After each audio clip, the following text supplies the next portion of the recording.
Least terns and piping plovers are two rare birds that come to Montana to nest and raise their young every summer. Both of these birds are in danger of becoming extinct, and it's important for you to understand what these birds need to survive and how we can protect them.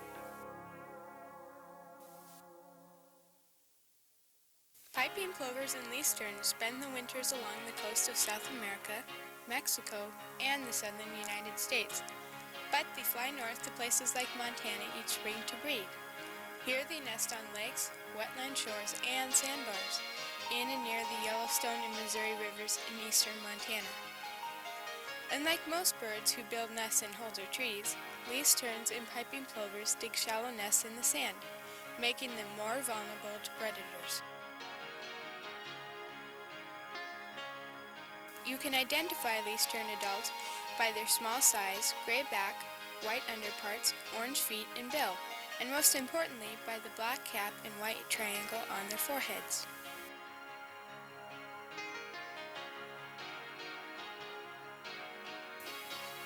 Another way to identify least terns are by watching their behavior. They catch fish, their favorite food, by hovering over water and diving until they've caught the fish with their long bills. Piping plovers are comical birds that scurry about in the sand and mud, catching insects. Piping plovers often stop to bob their heads and look around.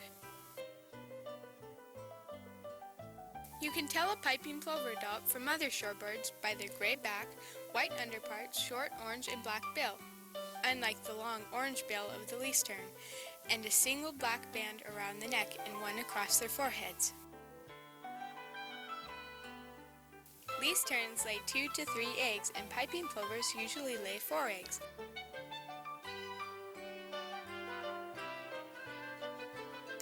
Both look almost the same and are very hard to see.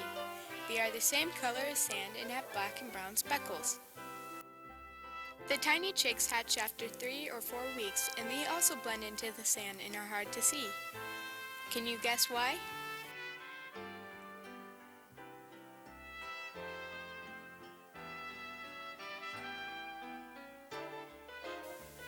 Tern and plover chicks wander away from the nest 1 or 2 days after hatching. Chicks of both species are very active. Piping plover chicks scurry about with their parents like tiny fuzzballs on stilts. They can catch their own food, but their parents keep a close watch on them. Small chicks often need to be brooded to keep warm. That is, they all bunch up under their mother's wings and body. A brooding mother looks all puffed up and has many extra legs as the chicks stick out from underneath. Young least terns must also be brooded, especially when it is cold or rainy. The adult forms a small hole in sand by kicking sand out from under its body. Then the chicks scramble underneath. As the chicks grow older, they make their own holes under small plants for protection.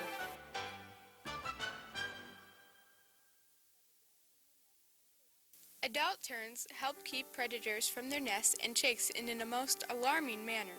All adults fly up and attack an intruder by diving on it and bombing it with feces. Avian predators, like hawks and eagles, are also chased away as the adult tern swoops upon it. Piping plovers rely on other tactics. First, they sneak away from their nest or chicks. Then, when the adult is far from its young, it will play like it has a painful broken wing. This will draw the predator's attention away from the area.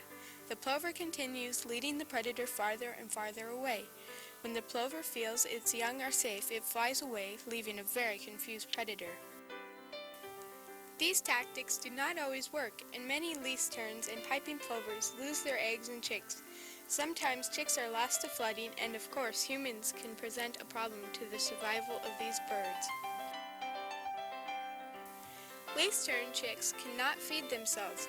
Parent terns bring in tiny fish and hold them in their bills to offer to their chicks. Parents often have to fly around calling and looking for their chicks because least tern chicks run all over the place when the weather is good.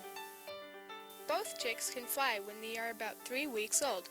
These young birds look a lot like their parents, except the terns have no black cap and young plovers have no black bands. Flying tern and plover chicks are magnificent. Just think, only 6 to 8 weeks ago they were first laid as eggs, and only 3 to 4 weeks ago they were tiny cotton ball chicks. It's amazing, especially when you consider that they faced many dangers during that time. Least terns and piping plovers nest in habitats that humans also like to use. Beaches, for example, are great places to have houses, go swimming, picnicking, and driving. In Montana, least terns and piping plover nesting habitat on rivers have been destroyed by dams and irrigation diversions or altered by farming and building. Sandbars and lake shorelines are also used for recreation, forcing the birds out. Population numbers of both birds in Montana are low and getting lower each year. Many people care about these beautiful birds and want to ensure that they survive. You can help by staying away from these birds if you see them while out boating or fishing. Leave the area. You may not see their eggs. Don't leave garbage in their habitat. This will attract predators.